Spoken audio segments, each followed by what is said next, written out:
Students, welcome to online classes of Aryabhatta National Public School. Today I am going to teach you chemistry of standard 9 chapter 2 NCERT solution. Okay, हमने अभी chapter 2 को in detail complete किया. अब हम उसके NCERT solutions को complete करेंगे. So your first question that what is meant by a pure substance? I have already told that what is pure substance. ऐसे सब्सटेंस जो सिर्फ एक ही तरह के आइटम से मिल करके बने हो या दो से अधिक आइटम उसमें प्रेजेंट हो बट वो फिक्स प्रोपोर्शन में फिक्स रेशियो में मौजूद हो तो उनको हम प्योर सब्सटेंस बोलते हैं. मैंने आपको प्योर सब्सटेंस की दो कैटेगरी भी करा रखी थी, that is element and compound. Okay, in detail मैंने इसको कराई थी. तो यहाँ पे देख लो that a pure substance is one that consist of single type of particles that is all constituent particles of the substance have the same chemical nature. Okay, pure substance can be classified as elements or compounds. I have already told this matter. Okay, next second question, list the points of differences between homogeneous and heterogeneous mixtures. मैंने आपको homogeneous और heterogeneous mixture already करा रखी है. आप चाहो तो उस क्वेश्चन से आंसर लिख लो या इसको लिख लो, दोनों सेम है.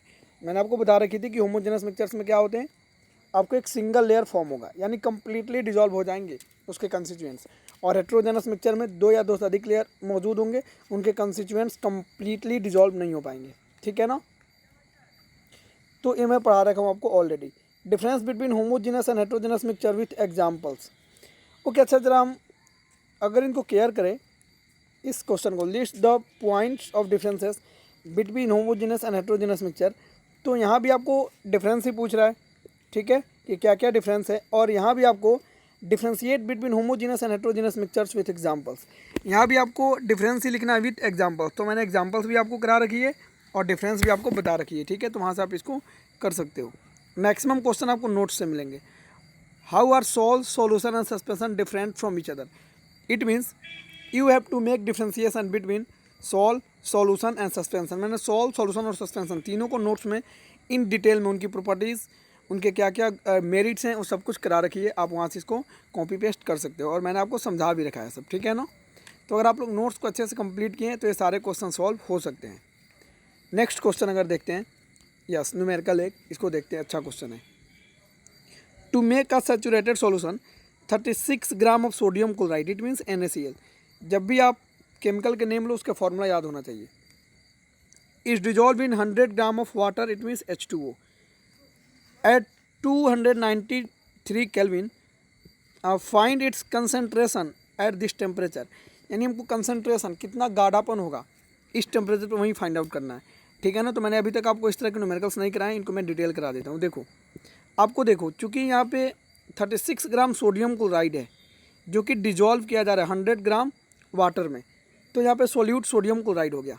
तो देखिए मास ऑफ सोल्यूट यानी sodium chloride that is 36 gram given है और mass of solvent that is water 100 gram, ये भी आपको गिवन है.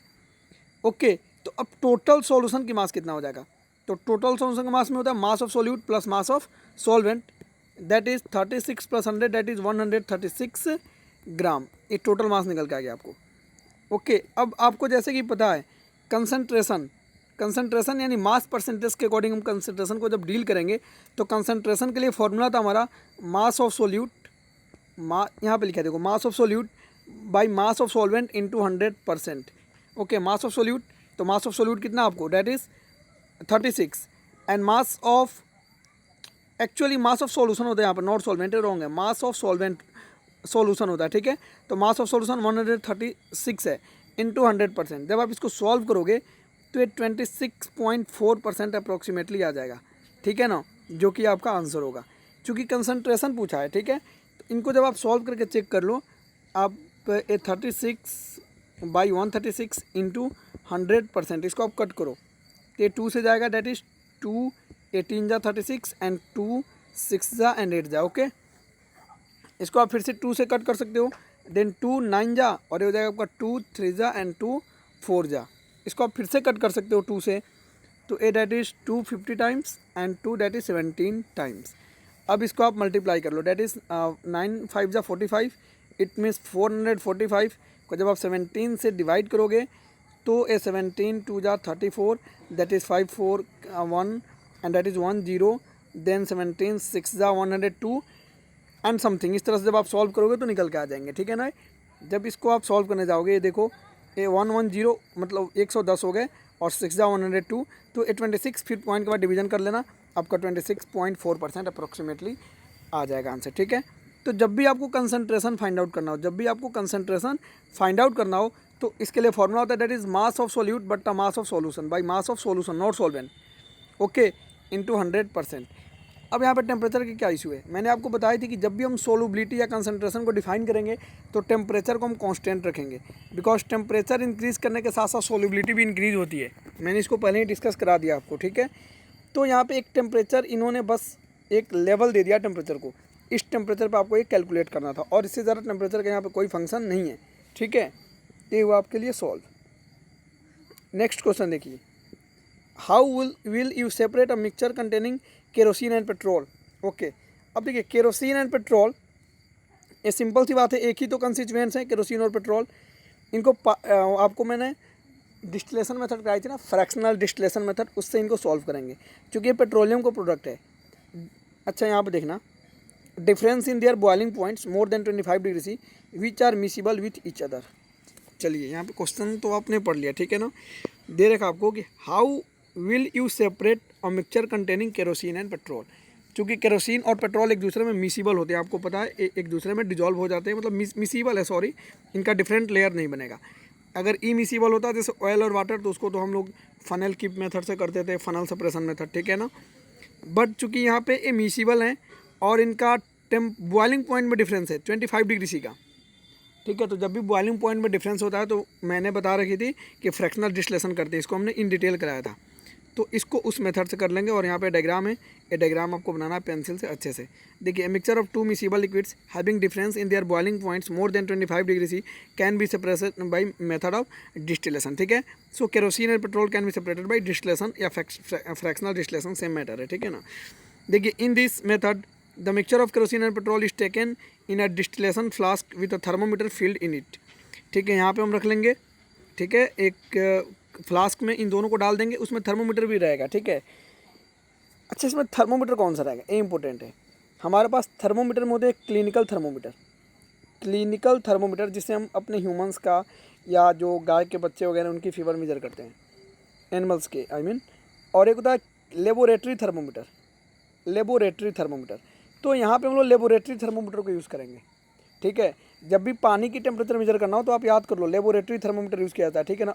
क्लिनिकल थर्मोमीटर वहाँ पे यूज़ नहीं होते हैं, ठीक है। तो लेबोरेटरी थर्मोमीटर आप हमेशा यूज़ करोगे, ठीक है। तो यहाँ पर टेम्परेचर के थर्मोमीटर का नेम क्या होंगे, डैट इज़ लेबोरेटरी थर्मोमीटर। अब लेबोरेटरी थर्मोमीटर इसमें डाल देंगे और लेबोरेटरी थर्मोमीटर में भी मरकरी ही होता है, मर्क्यूरी ही भरा जाता है। जैसे कि हमारे क्लिनिकल थर्मोमीटर में मर्क्यूरी होते हैं, सेम लेबोरेटरी थर्मोमीटर में भी मर्क्यूरी फील होता है, ठीक है। HG हाइड्रागिरम इसको बोलते हैं, इसका टेक्निकल नेम क्या है, हाइड्रागिरम, और इसको मरकरी बोलते हैं हम लोग, HG, ठीक है।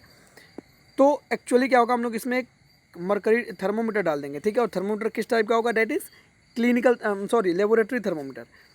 We also need a beaker, a water condenser and a Bunsen burner. Bunsen burner means lamp, ये कुछ ज़्यादा नहीं है। बंसेन बर्नर क्या, लैम्प होता है, ठीक है। The apparatus is arrange as shown in the figure above. देखो, मतलब यहाँ पे हम ना क्या रखेंगे, एक कंटेनर रखेंगे जिसमें हमारा मिक्सचर पड़ा हुआ है, यहाँ पे हम बर्नर रख देंगे, इसमें थर्मोमीटर लगा देंगे। थर्मोमीटर से फ़ायदा क्या होगा, जैसे ही हमारा टेम्परेचर इंक्रीज़ करके 25 डिग्री सी तक जाएगा या उतने बॉइलिंग पॉइंट पे जाएगा, तो हम रीड कर सकते हैं कि हाँ हमारा अब इसकी टर्म आने वाला है, ठीक है। The thermometer should be watch simultaneously. Yes, thermometer को हमेशा आपको देखना है। Kerosene will vaporise and condense in the water condenser. सबसे पहले केरोसिन क्या होगा, वेपोराइज हो जाएगा, ठीक है ना, क्योंकि केरोसिन का बॉइलिंग पॉइंट कम होता है। और वाटर कंडेंसर में जाकर क्या होगा, वो स्टोर हो जाएगा, ठीक है, ओके। और जो हमारे पास आपके पेट्रोल पड़ेंगे वो लेफ्ट बच जाएगा क्योंकि उसकी बॉइलिंग पॉइंट हाई होती है। तो इस तरीके से हम दोनों को सेपरेट कर सकते हैं। तो यहाँ पे एक एक का फंक्शन पता होना चाहिए। इस स्टैंड का क्या फंक्शन है, इन चीज़ों को होल्ड करने के लिए, इसको अच्छे से होल्ड करने के लिए, ठीक है। बंसेन बर्नर इसकी क्या काम है, ये हीट करेगा, ठीक है। और इस फिगर को आप ज़रा केयरफुली अगर देखो, ठीक है ना, तो देखना यहाँ पे आपको mixture of acetone and water, इसमें जो भी हमारे हैं, ठीक है, एक फ्लास्क है, यहाँ पे जो भी आपके केरोसिन वगैरह सब कुछ होंगे, ठीक है। ये water outlet clamp water condenser नहीं है, वाटर कंडेंसर। इसमें जब ये हीट करेंगे तो आपका जो केरोसिन वाला पार्ट है सबसे पहले इसमें कंडेंस होगा और इसमें आकर के नीचे ये जमा होगा, ठीक है ना। केरोसिन या एसीटोन जो भी है इसमें स्टोर हो जाएंगे और आपका जो अदर पार्ट्स है इसमें बच जाएगा, उसको हम दोनों को सेपरेट कर सकते हैं। ठीक है। कंडेंसर का फंक्शन क्या होता है? देखिए कंडेंसर क्या करता है, वेपर से, अगर आपकी वेपर है, ठीक है ना, वेपर है तो उससे लेटेंट हीट को रिमूव करके उसको फिर से लिक्विड बना देता है। यही काम होता है कंडेंसर का। हमारे फ्रिज में जो रेफ्रिजरेटर जो होते हैं ना, उनमें कंडेंसर देखना इस फॉर्म में लगे होते हैं। ऐसे जो वायर होती है ना, आपने देखा होगा पतला पतला ऐसे ऐसे देखना, ऐसे होते हैं ना वायर, इसको कंडेंसर बोलते हैं। ये क्या करते हैं, यहाँ पे मान लो आपने जस्ट एज्यूम आपने यहाँ पे कुछ फूड आइटम रख दिया, चलो आपने मिल्क रख दिया, ठीक है ना, तो मिल्क के लेटेंट हीट को एब्जॉर्ब करता है, ठीक है ना, और किसी चीज़ को कूलिंग में हेल्प करता है। जब किसी चीज़ की हीट आप एब्जॉर्ब करोगे तो वह अगर वेपर होगा तो लिक्विड में कन्वर्ट हो जाएगा, लिक्विड होगा तो लिक्विड से सॉलिड में कन्वर्ट हो जाएगा। तो यहाँ पे इसकी फंक्शन नहीं होती है कंडेंसर की, या कंडेंसेशन में हेल्प करता है। ठीक है, तो ये आपका ये था। Next, name the technique to separate butter from curd. ये तो मैंने आपको सभी चीज़ें करा रखी है। बटर फ्रॉम कॉर्ड को हम सेंट्रीफ्यूगेशन से अलग करते हैं। आपको याद होगा मैंने इम्प्योरिटीज जो कराया था, एक फिगर भी आपके बनवाए थे इसके। Salt from sea water that is by evaporation, and camphor from salt sublimation, आपको याद होगा। तो सब्लिमेशन जिसमें एक सबलाइम मटेरियल होता है, से अलग करते हैं। इसके आंसर देख लेते हैं। यस, यहीं पे गिवन है, देखो, butter can be separated from okay, ये आप देख लेना। Okay, next here question number 3, that what types of mixture is separated by the technique of crystallisation. मैंने आपको क्रिस्टलाइजेशन पढ़ाया था। क्रिस्टलाइजेशन में हम किस तरह के, मतलब what type of mixture is separated by the technique of crystallisation, यानी क्रिस्टलाइजेशन प्रोसेस के द्वारा हम लोग किस तरह के सॉलिड्स मिक्सचर्स को अलग कर सकते हैं, सेपरेट कर सकते हैं। तो आपको पता होगा प्योर सॉलिड्स को इससे सेपरेट करते थे। By the mixture of crystallisation pure solids are separated from impurities. For example, salt is obtained from sea is separated from impurities. Crystal of alum, फिटकरी जो होते हैं, okay, are separated from impure samples.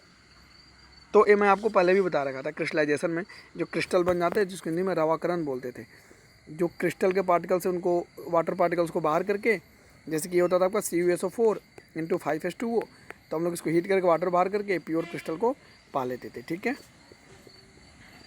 Next question अगर देखें तो classify as a physical और chemical change. तो physical changes क्या होते हैं? वे सभी चेंजेस जो टेम्पोररी अकर करते हैं उनको फिजिकल चेंज बोलते हैं, और वे सभी चीज़ें जो परमानेंट अकर करते हैं उनको ना केमिकल चेंज बोलते हैं। ठीक है, अब ये होते क्या एक्चुअली फिजिकल चेंज? मैंने बोला वे सभी चेंज जो टेम्पोररी और कोई भी न्यू सब्सटेंस परमानेंटली नहीं बोलता, उसको फिजिकल चेंज बोलते हैं। जैसे बॉइलिंग ऑफ वाटर, अगर आप वाटर को बॉयल करोगे कुछ समय बाद हीट कोल्ड हो सकता है, दैट इज़ फिजिकल चेंज। यहाँ पे कुछ भी परमानेंटली न्यू नहीं बना। ठीक है ना। आपका अगर देखो तो मेल्टिंग ऑफ आइस भी एक फिजिकल चेंज है। मेल्टिंग ऑफ आइस, क्योंकि आपने आइस को मेल्ट किया, फिर से उसको फ्रीजर में रख दो, फिर से आइस बन जाएगा, तो दिस इज़ फिजिकल चेंज। और केमिकल चेंज जैसे बर्निंग ऑफ वुड, आप एक बार वुड को जला दो, एस बन गया, कोल बन गया, उससे आप फिर से वुड को नहीं प्राप्त कर सकते हो। तो इसमें आपको बतानी है, जैसे कटिंग ऑफ ट्री, जो फिजिकल चेंज है, हम फिर से न्यू ट्री को तुरंत ही ग्रो कर सकते हैं। मेल्टिंग ऑफ बटर इन अ पान, ये भी फिजिकल चेंज है। रस्टिंग ऑफ अलमीरा, जंग का लगना है, केमिकल चेंज है। तो ये तो मैंने आपको करा रखी है, आप करके लाना घर से, खुद से बनाना। ठीक है, क्योंकि बहुत ही ईजी है। अच्छा, question number 2, try segregating the thing around us as pure substance और मिक्सचर्स। ओके, आप अपने आसपास के चीज़ों में प्योर सब्सटेंस और मिक्सचर्स को लिख के दिखाओ।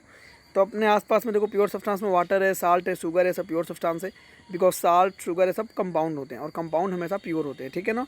और मिक्सचर में आप देख लो, साल्ट वाटर का मिक्सचर हो गया, सॉइल हो गए, would, air, cold drink, rubber, sponge, fog, milk, butter, clothes, food, ये सब के सब क्या होते हैं? मिक्सचर होते हैं। ठीक है ना, इसमें बहुत सभी सब्सटेंस आपस में मिक्स होते हैं। अच्छा, नेक्स्ट अगर हम लोग देखें, just wait, here question given that which separation techniques will apply for the separation of the following. Okay, and this is the most important question, that is VBI.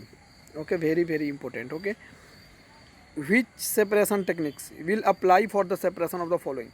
मैंने आपको कितनी सभी सेपरेशन टेक्निक्स करा रखी है और सबके एग्जाम्पल मैंने दे रखी थी। अब इनमें से आपको बताना है कि किसको किस मेथड से अलग करेंगे। जैसे sodium chloride from its solution in water, sodium chloride in salt को कैसे अलग करते हैं? By evaporation and by crystallisation. ठीक है ना, यहाँ पे देखो जो दिया, क्रिस्टलाइजेशन और इवेपोरेशन। ओके, दोनों मेथड से करते हैं हमने, अभी आपको बताया। अच्छा B, ammonium chloride from mixture of containing sodium chloride and ammonium chloride. Ammonium chloride आपको पता था कि इसमें आपको जो डायरेक्ट जो कि सॉलिड से वेपर बनते हैं, मैंने आपको प्रोसेस कराई थी बिना लिक्विड बने हुए, ठीक है ना, उस तरह के जो प्रोसेस थे आपको सब्लिमेशन उसको शो करता है, ठीक है। तो आपको पता था इसको सब्लिमेशन से हम लोग करते हैं। Third, a small piece of metal in the engine oil of a car. अच्छा, इंजन ऑयल जिसको हमारे यहाँ मोबिल बोला जाता है, इंजन ऑयल इंजीनियरिंग नेम है, टेक्निकल नेम है, इसको अपने गांव घरों में डेट इज़ मोबिल यूज़ करते हैं हम लोग, उसी को इंजन ऑयल बोलते हैं, ठीक है। ये जनरली रेड कलर का होता है प्योर फॉर्म में, ठीक है। क्लच ऑयल होते हैं, that is different thing, okay, leave it. Here given that a small pieces of metal, आप मेटल के स्मॉल पीसेस को इंजन ऑयल से कैसे अलग करोगे। अब छोटे छोटे मेटल के पीस है तो इनको जनरली हम सेंट्रीफ्यूगेशन या सेडिमेंटेशन से अलग कर सकते हैं, ठीक है ना, चूँकि इम्प्योरिटीज़ बैठ जाएंगे। अच्छा, 4 अगर देखें तो that different pigments from an extract of flower petals. अब डिफरेंट पिगमेंट्स हैं, आपको इंक वाला मेथड याद होगा, इंक, ब्लैक इंक, हम लोग एक मेथड है दैट इज ऑल क्रोमेटोग्राफी, उसके यूज़ करते थे ना। तो डिफरेंट पिगमेंट को जब भी अलग करना है तो हम लोग क्रोमेटोग्राफी को यूज़ कर लेंगे, ठीक है। तो डी का आंसर आप देख लो, दैट इज़ क्रोमेटोग्राफी, ओके। इसी तरह से आपके देख लीजिए ई number, butter from curd, centrifugation, oil from water, funnel method, tea leaves from tea, और that is from generally filtration, ठीक है ना। जी का देख लो, जनरली फिल्ट्रेशन के द्वारा ही तो करते हैं। और जनरली जी hand picking, 1 minute stay, that here tea leaves, okay sorry that is tea leaves from tea. Tea से चाय के पत्तों को तो हैंड पिकिंग ही कर सकते हैं ना। हाँ, ऐसे दिया था टी, जो चाय पत्ती होती है फ्रॉम टी, टी से उनको हम लोग हैंड पिकिंग, अच्छा एक सेकेंड, टी लीव्स चाय पत्ती जो होते हैं फ्रॉम टी, इसको हम लोग, ये सही है, आपको इन्होंने जो दे रखी है डैट इज़ हैंड पिकिंग, इसको हम लोग फिल्ट्रेशन से भी कर सकते हैं, कोई इसमें रॉन्ग नहीं है, डैट इज़ फिल्ट्रेशन, ऑब्लिक देके आप फिल्ट्रेशन भी इसको डाल देना, ठीक है ना, हम फिल्टर करके भी अलग कर सकते हैं। आयरन पिन्स फ्रॉम सैंड, अब देखिए आयरन चूँकि एक फेरोमैग्नेटिक है तो मैग्नेटिक सेपरेशन मेथड से अलग कर सकते हैं। Wheat grain from husk, winnowing, ठीक है। And last one is fine mud particles suspended in water, ये मैंने आपको कराई थी, दैट इज सेंट्रीफ्यूगेशन। इस मेथड से हम इनको अलग कर सकते हैं, ठीक है। तो आप फर्स्टली यहाँ तक अच्छे से कंप्लीट करके नोट्स बना करके सेंड करो। नेक्स्ट चीज़ हम आगे की वीडियोज़ में कवर करेंगे, ओके, थैंक यू।